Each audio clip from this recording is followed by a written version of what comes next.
Assalamu alaikum students, this side Khadija Asif. I hope you all guys are doing well.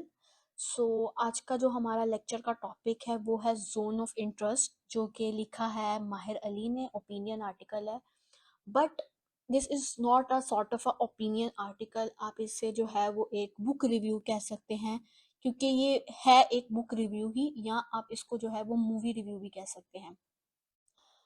ये जो है ये basically है, ये ओरिजिनली एक मूवी ही है, जो कि सबसे पहले जो है वो 2014 के अंदर जो है वो एक नॉवल की शेप में थी. दी जोन ऑफ इंटरेस्ट उस नॉवल का नाम था, जो कि लिखा था मार्टिन एमिस ने. और उसके बाद 2023 के अंदर जो है वो इसकी एक मूवी बनाई जाती है दी जोन ऑफ इंटरेस्ट के नाम से. यूट्यूब पे है, आप लोग इजीली जो है वो मूवी देख सकते हैं. बहुत इंटरेस्टिंग मूवी है. आपके पास्ट के इवेंट्स को आपके कंटेम्प्रेरी वर्ल्ड से रिलेट कर रही है. मज़े की मूवी है. आई रिकमेंडेड कि आप लोग ये मूवी जो है वो ज़रूर देखें फ्री टाइम के अंदर. एक इंटरनेशनल रिलेशंस को ना ये बहुत ज़्यादा जो है ना, ये डायरेक्टली ये चीज़ जो है ना ये टारगेट कर रही है. तो एक अच्छी मूवी है.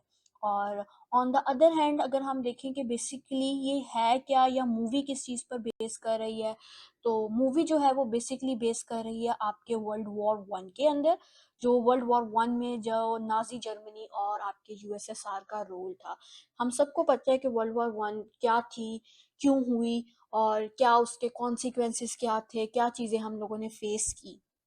बट अगर मैं लिटिल बिट इस पर जो है वो हाईलाइट करूँ इस चीज़ को, तो वी नो वेरी वेल कि वर्ल्ड वॉर वन के अंदर आपकी जो नाजी जर्मनी मीन्स आपका जो जर्मन था, आपकी जो जर्मनी की जो स्टेट थी, ये बहुत ज़्यादा जो है ये स्ट्रॉन्ग थी, सुपर पावर थी. आप इसको जो है वो सुपर पावर भी कह सकते हैं. और ऑन द अदर हैंड इसके ऑपोजिट पे जो सुपर पावर थी वो थी यूएसएसआर, जिसको हम जो है वो उस टाइम पर जो है वो सोवियत यूनियन भी कहते थे. तो यूएसएसआर थी. बट वर्ल्ड वॉर वन के अंदर जो है वो हम देखते हैं कि जो जर्मनी थी, इसको जो है वो सक्सीड हुई, क्योंकि इन्होंने जो है वो बहुत सी states like Austria, Hungary, Czechoslovakia, चेक रिपब्लिक और बहुत सी स्टेट्स थी, उनके ऊपर जो है वो इन्होंने कम्प्लीटली उन स्टेट्स को जो है वो सक्सीड किया, उनको ऑक्यूपाई किया और सक्सीड हुई जो नाजी जर्मनी को. और बड़ी ये जो है ये एक उस टाइम की जो है ये सुपर पावर थी.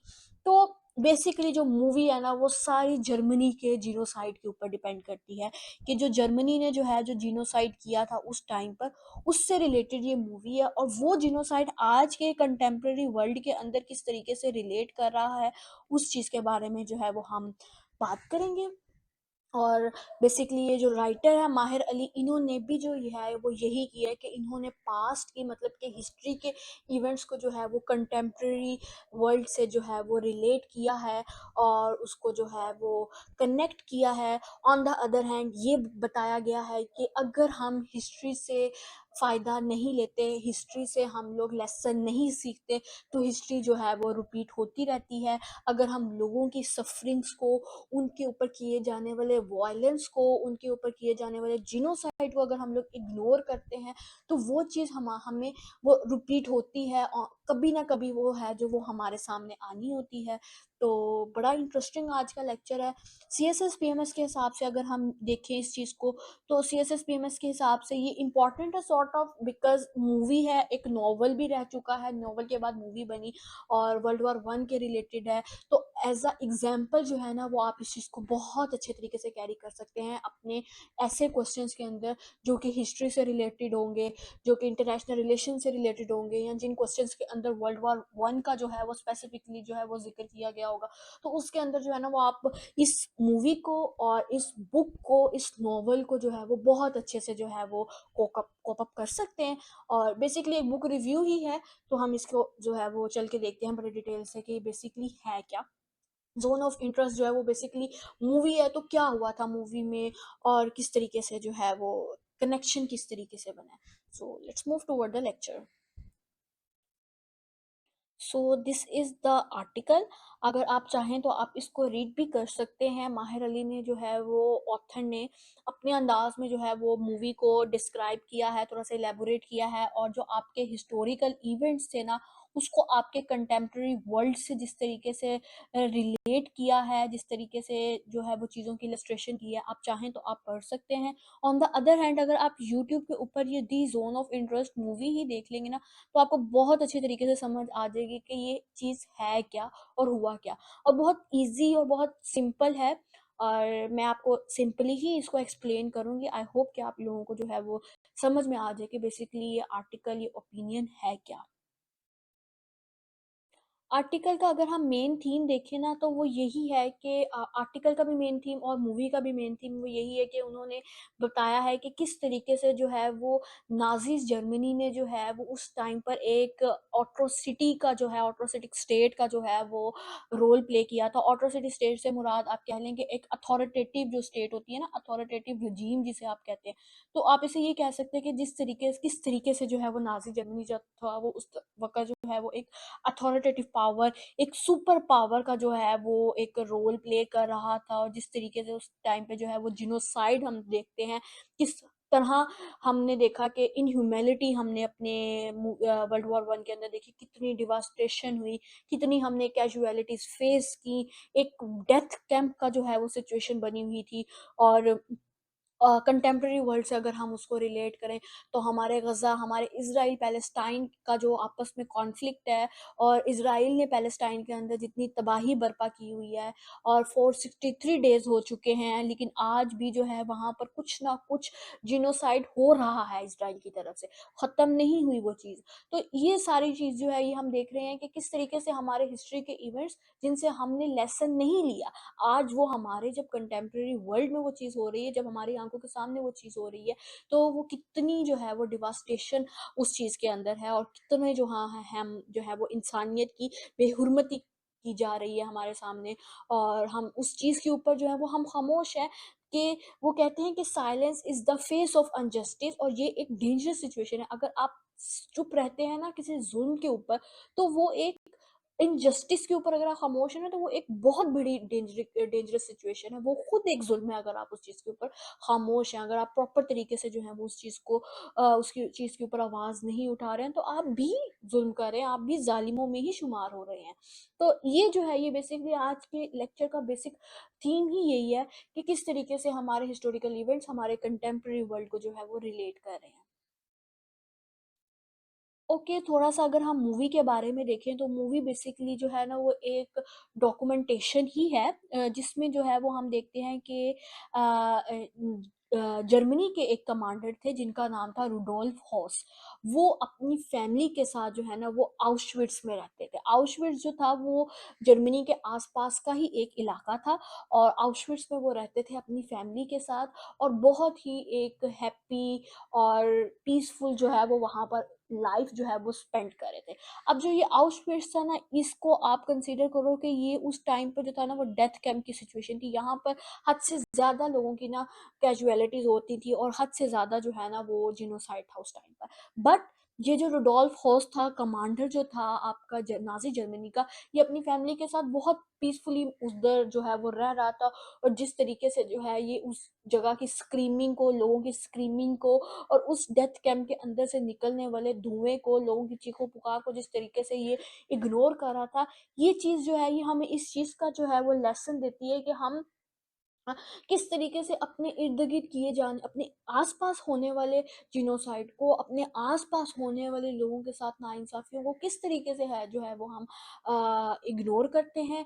उस नाइंसाफ़ी पर हम खामोश हो जाते हैं, और वो नाइंसाफ़ी जब हमारे अपने ऊपर आती है, वो जिनोसाइड जब हमारे अपने ऊपर आता है, तो हमसे वो चीज़ जो है वो बेयर नहीं की जाती है। और लोगों के जब हमारे बहुत क्लोज़ भी अगर हमारे कुछ ऐसा हो रहा हो, तो हम उस चीज़ पर जो है वो मोस्टली खामोश ही रहते हैं। तो मूवी जो है वो डायरेक्टली डिपिक्ट तो नहीं कर रही है नाज़ी जर्मनी का हॉरर, जो नाज़ी जर्मनी ने उस वक़्त एक हॉरर क्रिएट किया हुआ था वर्ल्ड वॉर के अंदर, बट वो एक ऐसी सिचुएशन ज़रूर क्रिएट कर रही है जो हमें ये चीज़ का लेसन ज़रूर दे रही है कि हमारे इर्द-गिर्द होने वाले लोगों का एक ऐसा रद्द-ए-अमल दिखा रही है कि लोग बड़े खुशी से रह रहे हैं और ऐसे रह रहे हैं कि जैसे उनके इर्द-गिर्द कुछ हो ही नहीं रहा। जैसे रुडोल्फ हॉस रह रहा था अपनी फैमिली के साथ ऑउस्विट्ज़ के अंदर और वो ऐसे पीसफुल एनवायरनमेंट में रह रहा था जैसे इर्द-गिर्द कुछ हो ही नहीं रहा। हालाँकि अगर आप मूवी को यूट्यूब पे देखें भी ना, तो उस मूवी में भी आपको नज़र आ रहा होगा कि वो लोग तो बहुत पीसफुली रह रहे हैं, लेकिन उसके इर्द-गिर्द ऐसी स्क्रीमिंग, ऐसी चीखों-पुकार, ऐसा स्मोग है कि वो ऐसे है कि जैसे ना वो देखा-अनदेखा एक बराबर कर रहे हैं। इस तरह जो है ना वो फैमिली जो है वो उस एरिया में रह रही है। ये थोड़ी-सी थी लिटिल बिट आपकी मूवी की, मैंने जो है वो आपको ट्रेलर बताया कि मूवी का बेसिकली ट्रेलर है क्या? ये मूवी जो है वो किस किस्म की मूवी है और किस तरह की जो है वो इसमें आप डॉक्यूमेंट्री देखेंगे। अब अगर हम टर्म की बात करें कि ये लफ़्ज़ ज़ोन ऑफ इंटरेस्ट आया कहाँ से? ये ज़ोन ऑफ इंटरेस्ट को आप ज़ोन ऑफ इंडिफरेंसेस भी कह सकते हैं। ये बेसिकली जो लफ़्ज़ है ना, ये नाज़ी जर्मनी ही यूज़ करता था, जिन एरियाज़ को वो हद से ज़्यादा जो है, जहाँ पर हद से ज़्यादा जिनोसाइड हो रहा होता था ना, वो एरियाज़ उसके ज़ोन ऑफ इंटरेस्ट होते थे। जैसे वर्ल्ड वॉर 1 में ऑस्ट्रिया, हंगरी, चेकोस्लोवाकिया, चेक रिपब्लिक, ये जो एरियाज़ थे ना, ये नाज़ी जर्मनी के ज़ोन ऑफ इंटरेस्ट थे। इसके अंदर नाज़ी जर्मनी की अपनी हुकूमत थी, अथॉरिटेटिव था वो वहाँ पर, उन्होंने अपना जो है वो पूरा आप कह लो कि धावा बोला हुआ था उस एरियाज़ के अंदर। तो ये जो है ना, ये बेसिकली आप कह लो कि ये नाज़ी जर्मनी का यूज़ किया जाने वाला वर्ड था, नो ज़ोन ऑफ इंटरेस्ट, जिसको हम ज़ोन ऑफ इंडिफरेंसेस भी कहते हैं। इन ये ज़ोन ऑफ इंटरेस्ट जो है ना, वो हम अपने रियल टाइम में भी देख रहे हैं। रियल टाइम में हम कहाँ देख रहे हैं? रियल टाइम में हमारे पास इस वक़्त सबसे ज़्यादा जो बेस्ट एग्ज़ाम्पल है ना, बेस्ट सेलिंग एग्ज़ाम्पल, वो गज़ा की है और वेस्ट बैंक की है। ये रियल टाइम की जो है ना, वो आपके पास ज़ोन ऑफ इंटरेस्ट है। किसका ज़ोन ऑफ इंटरेस्ट है? इज़राइल का ज़ोन ऑफ इंटरेस्ट है। कैसे इज़राइल का ज़ोन ऑफ इंटरेस्ट है? जैसे कि हम देखते हैं कि इज़राइली सोल्जर्स ने गज़ा को जो है वो अपना एक किस्म का रिज़ॉर्ट बनाया हुआ है। किस हद तक उन्होंने गज़ा के अंदर जिनोसाइड किया, किस हद तक अभी भी जो है वो 463 डेज़ के बाद भी हम देखेंगे कहीं न कहीं वो कुछ न कुछ बॉम्ब ब्लास्ट या वो ग्राउंड न जो है वो एथनिक क्लींजिंग और सब कुछ वहाँ पर हो रहा है। तो जो इज़राइल का ज़ोन ऑफ इंटरेस्ट है वो गज़ा बना हुआ है और गज़ा के अंदर जो है वो इस वक़्त इज़राइली जो सोल्जर्स हैं, वो गज़ा को अपना एक रिज़ॉर्ट, एक कैंप, एक पब्लिक, एक एन्जॉयमेंट का जो है वो देख रहे हैं। हालाँकि गज़ा की हालात खुद हम देखते हैं कि गज़ा में अब क्या ही उसको हम रिज़ॉर्ट कैसे ही कह सकते हैं कि वो एक डिवास्टेटेड एरिया बन चुका है कि वहाँ पर जो क्वालिटी ऑफ लाइफ़ है वो बिल्कुल जो है वो ज़ीरो हो चुकी है गज़ा के अंदर। तो ये चीज़ जो हम देखते हैं, ये चीज़ जो है ये हमें किस चीज़ की तरफ जो है वो सिम्बलाइज़ कर रही है। ये चीज़ जो है ना वो हमें सिम्बलाइज़ कर रही है कि किस तरीके से जो लोग हैं ना, वो अपने कम्फ़र्ट ज़ोन को फ़ोकस करते हैं रादर देन अदर पीपल। वो अदर पीपल्स की सफ़रिंग को इग्नोर करके अपने कम्फ़र्ट ज़ोन को जो है वो प्रेफ़र करते हैं, जैसे कि अब इज़राइल कर रहा है। इज़राइल जस्ट एक टेरिटरी को अचीव करने के लिए वो जिनोसाइड कर रहा है। गज़ा या पैलेस्टीनियन जो फ़लस्तीनी लोग हैं, वो भी टेरिटरी के पीछे ही हैं। वो दी इस्लाम को नहीं सपोर्ट कर रहे, वो टेरिटरी को ही सपोर्ट कर रहे हैं। अपनी टेरिटरी को अपने तक रखने के लिए कि हमारी टेरिटरी हमसे ना छीनी जाए, वो उस चीज़ के पीछे जो है वो स्ट्रगल कर रहे हैं और जिनोसाइड देख रहे हैं। हमने किस हद तक तबाही नहीं देखी है हमने इज़राइल और पैलेस्टीन और गज़ा के अंदर इज़राइल की तरफ से। तो बेसिकली ये जो सिंबलाइज़ है ना, ये साथ-साथ ये पूरा जो लेक्चर है ना, ये बेसिकली आपको अगर हम देखेंगे ना हिस्ट्री का कोई इवेंट, तो हम उसको अपने रियल टाइम से जो है ना वो भी रिलेट कर रहे हैं और ऑन द अदर हैंड हम उसकी एक सिंबलाइज़ेशन देख रहे हैं, एक मेटाफर हम देख रहे हैं कि किस तरीके से जो है वो हमारे रियल टाइम के अंदर इंसानी नेचर, ह्यूमन नेचर के अंदर वो चीज़ किस तरीके से डिपिक्ट की जा रही है। तो बेसिकली जो है ना वो एक सिंबलाइज़ेशन दिखाई जा रही है आपको कि लोग अपने कंफर्ट ज़ोन को बहुत ज़्यादा फ़ोकस कर रहे हैं रादर देन दूसरों की सफरिंग्स को। आपके इर्द-गिर्द कोई सफ़र कर रहा है, आप उसको नहीं देखोगे, लेकिन आपके लिए आपका कंफर्ट ज़ोन जो है ना वो सबसे ज़्यादा इस टाइम पर इम्पोर्टेंट है। और हम जिस टाइम पीरियड में इस वक़्त सर्वाइव कर रहे हैं, जहाँ पर इतनी कंट्रोवर्सी है, इतना फ़साद है कि हम भी जो हैं वो बेसिकली यही चीज़ कर रहे हैं कि हमारे लिए हमारा कंफर्ट ज़ोन ज़्यादा इम्पोर्टेंट है रादर देन किसी की सफरिंग। अब थोड़ा-सा हम आउटस्विट्स के बारे में डिस्कस करते हैं कि आउटस्विट्स जो एरिया था वो क्या था? आउटस्विट्स जो एरिया था ना ये बेसिकली जो है ना वो नाज़ी जर्मनी का डेथ कैंप था उस टाइम पर। हर तरफ जो है वो चीखो-पुकार और डिवास्टेशन और जिनोसाइड का जो है ना वो बहुत ज़्यादा जो है वो इस टाइम पर नाज़ी जर्मनी का जो था ना वो इस पर बहुत ज़्यादा आप कह लो कि पावर थी नाज़ी जर्मनी की जो, और ये आउटस्विट्स का जो एरिया था ना ये लिबरेटेड हुआ था तकरीबन 80 इयर्स अगो जनवरी के अंदर, जनवरी 27 1945 के अंदर जो है ना ये एरिया जो है ये रेड आर्मी की तरफ से जो है ना वो लिबरेटेड किया गया था। और बहुत ज़्यादा वहाँ पर तूफ़ान बरपा था। ऑन द अदर हैंड जो आपके जो जर्मनी के ऑपोज़िट थे सोवियत यूनियन जो थे उन्होंने इस डेथ कैंप के अंदर जाके लोगों की सफ़रिंग्स को देखा। लोगों को जो सर्वाइवर्स थे ना उनको इन्होंने थोड़ी-सी आप कह लो कि ब बेसिक जो है वो कैंप प्रोवाइड की गई और उनकी सफ़रिंग्स के ऊपर जो है ना वो मूवीज़ को ना डॉक्यूमेंटेड किया गया। और उस टाइम पर जो है वो एक ज़ाहिर है जब इतना ज़्यादा आपने अपनी आँखों के सामने जिनोसाइड देखा हो, तो फिर उस टाइम के अंदर जो है वो एक चीज़ आई कि एक आइडिया जो है वो उस टाइम पर जो है वो रेज़ हुआ था, जिस आइडिया को हम कहते हैं नेवर अगेन का आइडिया। और उस हॉरर के अंदर जो है ना वो ये चीज़ प्रमोट की गई कि अब ये चीज़ जो है ना ये दोबारा कभी भी नहीं होगी। लेकिन ऑन द अदर हैंड अ, बहुत से ऐसे रूल्स बने हैं हिस्ट्री के अंदर, बहुत सी ऐसी पॉलिसीज़ आई हैं हिस्ट्री के अंदर, बहुत से ऐसे प्रोमिसेस आए हैं हिस्ट्री के अंदर, बट ये प्रोमिसेस जो है ये ब्रेक हुए हैं। ह ना तो सिर्फ हिस्ट्री के अंदर ब्रेक हुआ है, अगर हिस्ट्री के अंदर ये प्रोमिसेस ब्रेक ना होते तो फिर world war 1, world war 2, world war 2 और वर्ल्ड वॉर 3 की तो नौबत आती ही ना। बट हुई, वो भी वॉर्स हुई हैं। तो देखा कि ये नेवर अगेन का जो ये प्रॉमिस है ना, ये भी टोटली जो है ये ब्रेक हो गया। और ना सिर्फ वर्ल्ड वॉर 2 और वर्ल्ड वॉर 3 की नौबत आई, बल्कि हमारे कंटेम्प्रेरी टाइम पर भी हम ये देखते हैं कि हम इसी तरह की सिमिलर ट्रेजेडीज़ जो है ना वो हमारे वर्ल्ड के अंदर हो रही हैं। मुसलसल हम इस तरह की ट्रेजेडीज़ को जो है वो फेस कर रहे हैं। इसकी एग्ज़ाम्पल में आप सीरिया को देख लो, आप कॉन्गो को देख लो, आप लेबनान के अंदर जो हो रहा है, आप वो देखो कि लेबनान के अंदर जो है वो इज़राइली फ़ोर्सेस का, फिर ईरान के अंदर हमने देखा कि ईरान को जब इज़राइल ने पैलेस्टाइन के ऊपर अटैक किया तो काफ़ी उसकी देखने के बाद जब ईरान के लोगों ने जो है वो इज़राइल को खिलाफ जो है इज़राइल के अंदर जो है वो फ्लीट्स भेजी और एयर स्ट्राइक्स की वहाँ पर। तो हमने ये चीज़ देखी कि ये जो हैपनिंग है ना, ये जो सफ़रिंग का अमल हम देख रहे हैं, ये इस टाइम पर भी है और ये एक कंटिन्यू प्रोसेस है कि ये ट्रेजेडीज़ जो है ये हमारे अभी भी जो है ना ये हम अपने अब ना सिर्फ नाज़ी जर्मनी की बल्कि आर्टिकल के अंदर एक और जो है वो एग्ज़ाम्पल जो है वो दी गई। एक कनेक्शन ही आप कह लो कि बिल्ड किया गया 1971 का, जो कि ईस्ट पाकिस्तान जिसको हम बांग्लादेश कहते हैं और वेस्ट पाकिस्तान के दरमियान जो उस टाइम पर जो है वो क्लैश था, जो टसल थी कि वेस्ट पाकिस्तान के जो वेस्टर्न पाकिस्तान की जो मिलिट्री थी उन्होंने किस तरीके से जो है वो ईस्टर्न पाकिस्तान की लोगों के ऊपर जो है वो जिनोसाइड किया और उधर जो है वो किलिंग की। तो ये टाइम पीरियड अब किलिंग की और ये चीज़ हम देखते हैं कि और उस टाइम पर भी जो है वो दुनिया इस चीज़ पर खामोश ही रहती है। लोग जो हैं वो खामोश ही रहते हैं, कोई भी जो है ना वो उस चीज़ पर आवाज़ नहीं उठाई जाती है। तो वो देखते हैं कि उस टाइम पर भी जो है वो एट्रोसिटीज़ का इतना आपके ऊपर जो है वो दबाव था कि आप उस चीज़ को रोक नहीं सके।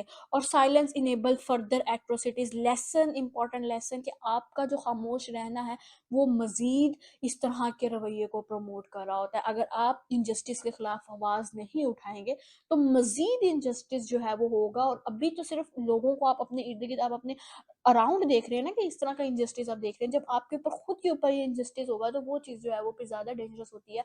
But on the other hand, silence in the face of injustice is dangerous. Silence जो है वो हमें हर हाल में जो है ना वो मार ही रहा है। तो बेसिकली 1971 से कनेक्शन है ना, ये भी एक आप कह लो कि ये एक सॉर्ट ऑफ एग्जाम्पल ही है आपके जोन ऑफ इंटरेस्ट को रिलेट करने के लिए। नाजी जर्मनी का टाइम 1945 का और 1971 की एग्जाम्पल, ये दोनों जो है ना ये बेसिकली एग्जाम्पल्स ही हैं। ओके, सो जिस तरीके से पूरे लेक्चर में हम यही देखते आ रहे हैं कि किस तरीके से हमारी जो हिस्ट्री है वो हमारे कंटेम्प्रेरी वर्ल्ड से जो है वो रिलेट कर रही है। तो यहाँ पर भी जो है वो हम यही देखेंगे कि इस वक्त भी जो है वो हमारे कंटेम्प्रेरी वर्ल्ड में भी जो है ना वो बहुत से ऐसे जोन ऑफ इंटरेस्ट और जोन ऑफ डिफरेंसेस बने हुए हैं। जिस तरह के गज़ा देख लें आप, फिर आप सूडान देख लें, आप सीरिया देख लें, आप कॉन्गो देख लें, इसके अलावा पारा चिनार देख लें, जहाँ पर एंटी शिया जो हैं वो किस तरीके से जो है वो शिया कम्युनिटी को जो है वो किल कर रहे हैं। तो वो जो एंटी शिया है, वो पारा चिनार बेसिकली एंटी शिया का एक जोन ऑफ इंटरेस्ट या जोन ऑफ डिफरेंस बना हुआ है। और ये चीज़ हम देखते हैं कि न, अगर तो हमारी हिस्ट्री के अंदर ये सारे इवेंट्स हो चुके हुए हैं, तो अब वो अगर हमने हिस्ट्री से वो चीज़ें नहीं लर्न आउट की हैं, हम वही मिस्टेक्स जो हैं वो दोबारा दोबारा करी जा रहे हैं, तो वो हमारे अब कंटेम्प्रेरी वर्ल्ड में भी हमारे सामने आ रही है। ऑन द अदर हैंड, हम इस सारे लेक्चर से सिर्फ इस मूवी से भी या इस नॉवल से भी जो है वो हम एक ही चीज़ जो है वो डिपिक्ट करते हैं, एक ही हमें लेसन जो है वो मिलता है। और वो लेसन जो है बेसिकली वो यही है कि अगर हम अपने हिस्ट्री के इवेंट्स को लर्न नहीं करते, हिस्ट्री की जाने वाली जो इंसिडेंट जो हिस्ट्री में हुए, अगर हम उससे कुछ भी जो है वो लर्न नहीं करें, तो हिस्ट्री जो है वो अपने आप को बार बार रिपीट करती है ताकि हम उन चीज़ों को जो है वो सीख लें। अगर हम उन चीज़ों को नहीं सीखते तो हिस्ट्री जो है वो बार बार जो है वो रिपीट होती जाती है। दो हमारे पास अभी भी इतनी पावर है कि हम इस अथॉरिटेटिव रूल से और इस एट्रोसिटी से जो है वो अपनी जान छुड़वा सकते हैं, अथॉरिटेटिव रूल से। लेकिन हम फिर भी जो है वो अपने नेशनल इंटरेस्ट को, क्योंकि हम परसू कर रहे हैं नेशनल इंटरेस्ट को, हम बहुत ज़्यादा अहमियत देते हैं, जिसकी वजह से जो है वो जो पास्ट के इवेंट्स हैं वो अब हमारे कंटेम्प्रेरी वर्ल्ड में जो है वो होते जा रहे हैं। जिस तरह पास्ट में नाजी जर्मनी जो है वो एक एट्रोसिटिक जो है वो बना हुआ था और एक सुपर पावर बना हुआ था, आज के दौर में हमारा इज़राइल जो है वो एक बहुत बड़ी अथॉरिटेटिव जो है वो और सुपर पावर और एक एट्रोसिटी का जो है वो रोल प्ले कर रहा है। तो पूरी जो हमारा आज का लेसन था या हमारा आज का जो लेक्चर था वो भी इसी चीज़ पर था कि हमारा जो हिस्ट्री के इवेंट्स हैं वो किस तरीके से जो है वो हमारे कंटेम्प्रेरी वर्ल्ड को जो है वो रिलेट कर रहे हैं और किस तरीके से हमारी हिस्ट्री जो है वो रिपीट हो रही है। जो आज का हमारा लेसन था, ये हमारी C S S P M S के एग्ज़ाम्स के लिए ये डाटा किस तरीके से हेल्प आउट है, क्योंकि जनरली तो ये एक बुक रिव्यू है, एक मूवी का रिव्यू ही है। तो इसको आप बेसिकली जो है ना, ये आपके केस स्टडी के तौर पे जो है ना वो आपको हेल्प कर सकता है आपके एग्ज़ाम्स के अंदर। एज अ एग्जाम्पल आप इस चीज़ को पुट कर सकते हैं कि आपने एक नॉवल पढ़ा दी जोन ऑफ इंटरेस्ट के नाम से, या आपने एक मूवी देखी जोन ऑफ इंटरेस्ट के नाम से, जो कि आपके हिस्ट्री को जो है आपके कंटेम्प्रेरी वर्ल्ड से रिलेट करेगी। ऑन द अदर हैंड, अगर हम देखें तो ये हमारे इंटरनेशनल रिलेशंस के सब्जेक्ट को कवर कर रही है, हमारे हिस्ट्री के सब्जेक्ट को कवर कर रही है, करंट अफेयर्स को, पाकिस्तान अफेयर्स को कवर कर रही है। और इसके अलावा हम आज के लेसन के अंदर जो है वो ग्लोबल पॉलिटिक्स और एथनिक के बारे में जो है वो क्रिटिकली उस चीज़ को देखते हैं कि किस तरीके से हिस्ट्री के अंदर ग्लोबल पॉलिटिक्स, यानी कि नाजी जर्मनी ने जो है वो अपने आप को सुपर पावर डिक्लेयर किया हुआ था। और उस वक्त भी जो है वो पावर सीकिंग जो थी वो कितनी जो है वो एक इंसान का एक बेसिक उसका जो बना हुआ था एजेंडा पावर सीकिंग का। और एक रियलिज्म का जो है वो उस टाइम पर था कि रियलिज्म की जो थ्योरी थी वो हमें यही कहती है ना कि man is a power Sikar. तो उस टाइम पर भी किस तरीके से जो इंसान है वो पावर के पीछे जो है वो भाग रहा था। और आज का भी जो इंसान हम देख रहे हैं कि हमारा अब आज के अगर हम कंटेम्प्रेरी वर्ल्ड में देखें तो हम देखते हैं कि किस तरीके से जो है वो इज़राइल ने जो है वो एक पावर को अडॉप्ट करने के लिए अपनी एक, आप कह लो कि एक हेजिमनी क्रिएट करने के लिए उसने एक दहशत फैलाई हुई है दुनिया के अंदर। और पैलेस्टीन के अंदर जिस तरीके से वो जो है वो एथनिक क्लिनजिंग कर रहा है, वहाँ पर जिनोसाइड कर रहा है, कि 463 डेज़ हो चुके हुए हैं और अभी तक वहाँ पर जो है ये जिनोसाइड ख़त्म नहीं हो रहा, सिर्फ एक टेरिटरी को अडॉप्ट करने के पीछे, कि वो कहते हैं कि भाई वो टेरिटरी हमारी है और पैलेस्टाइनियंस कहते हैं कि ये टेरिटरी हमारी है। दे जो जूइश है वो तो टेरिटरी के पीछे ही है, लेकिन जो हमारे पैलेस्टीनियन है, फ़लस्तीन है, वो भी जो दी इस्लाम को नहीं सपोर्ट कर रहे, वो भी सिर्फ एक अपनी टेरिटरी को प्रोटेक्ट करने के लिए जो है वो इस स्ट्रगल में है। तो ग्लोबल पॉलिटिक्स यहाँ पर हमें नज़र आ रही है, एक एथनिक क्लींजिंग हमें यहाँ पर नज़र आ रही है। हिस्ट्री में नाजी जर्मनी की वर्ल्ड वॉर के अंदर हम लोग देखते हैं ग्लोबल पॉलिटिक्स, और कंटेम्प्रेरी वर्ल्ड में हम इसराइल की ग्लोबल पॉलिटिक्स देख रहे हैं। रियलिज्म का यहाँ पर जो है वो बहुत ज़्यादा रोल है। और रियलिज्म को जो है ये बड़ी ज़्यादा चीज़ें, जो आज का हमारा लेसन है ना, वो रियलिज्म को बहुत ज़्यादा जो है वो सपोर्ट कर रहा है कि आप पावर के पीछे क्या कुछ कर सकते हो, और इंसान कितना जो है वो सेल्फिश है, कितना जो है वो पैसिमिस्टिक है। इंसान बेसिकली जो है वो पैसिमिस्टिक है, ऑप्टिमिस्टिक नहीं है, पैसिमिस्टिक है। ऑन द अदर हैंड ये आपके ऐसे राइटिंग को प्रेसिस को जो है ये आज का लेसन बहुत जो है वो रिलेट कर रहा है। फॉर एग्जांपल आपको अगर हिस्टोरिकल और कंटेम्प्रेरी इश्यूज पे कोई ऐसे आ जाता है, आपको कंटेम्प्रेरी इश्यूज पे अगर इसराइल पैलेस्टाइन के ऊपर ऐसे आ जाता है, या आपको मिडल ईस्ट के ऊपर कोई ऐसा ऐसे आ जाता है कि मिडल ईस्ट के बारे में आप लिखें कुछ, तो आप मिडल ईस्ट के ऊपर जो है जब आप लिखेंगे तो आप इस आज के लेसन को एज अ केस स्टडी जो है वो बहुत ईजीली जो है वो यूज़ कर सकते हैं, कि दी जोन ऑफ इंटरेस्ट को आप जो है ना वो as a case study use कर सकते हैं। तो बेसिकली ये आपके ऐसे राइटिंग के अंदर भी जो है ना ये चीज़ आपको बहुत ज़्यादा सपोर्ट करेगी। तो आज का बेसिकली एक इंटरेस्टिंग लेसन था, छोटी सी स्टोरी नुमा एक चीज़ थी कि आपको इसमें स्टोरी नुमा जो है वो लेसन्स मिले कि इंसान अपने कंफर्ट जोन में रहता है और दूसरों की सफरिंग्स को किस तरीके से इग्नोर करता है, जिस तरह के हॉर्स ने इग्नोर किया उस टाइम पर जो है वो एचुइट्स के जो है सफरिंग को, कि वहाँ के लोग जो है वो किस तरीके से वायलेंस का और जीनोसाइड का शिकार थे, और उसने जो है होस्ट ने जो है जो कमांडर था जर्मनी का, उसने उस चीज़ को किस तरीके से इग्नोर किया। या हमारे रियल टाइम में हम किस तरीके से जो है वो पैलेस्टीनियंस की सफरिंग को इग्नोर कर रहे हैं, हालांकि बिल्कुल हमारे अराउंड ही है ना वो सारी सफरिंग्स, वो जिनोसाइड हम अपनी आंखों से हम अपनी सोशल मीडिया के ऊपर वो चीज़ें देख रहे हैं, बट हम उस चीज़ के ऊपर कोई खासा रिस्पॉन्स नहीं कर रहे। We can do but we can't, हम उस पर कर नहीं रहे हैं कुछ भी इस तरह का। तो बड़ी स्टोरी नुमा सा आज का लेसन था। आई होप कि आपको जो है वो चीज़ें समझ में आई होंगी, आपको समझ में आया होगा कि जोन ऑफ इंटरेस्ट बेसिकली जो मूवी थी या जो ये नॉवल था ये था क्या, और इसमें क्या बात की गई, और ऑथर ने जो है वो इसको किस तरीके से जो है वो डिपिक्ट किया है कंटेम्प्रेरी वर्ल्ड से। So thank you so much.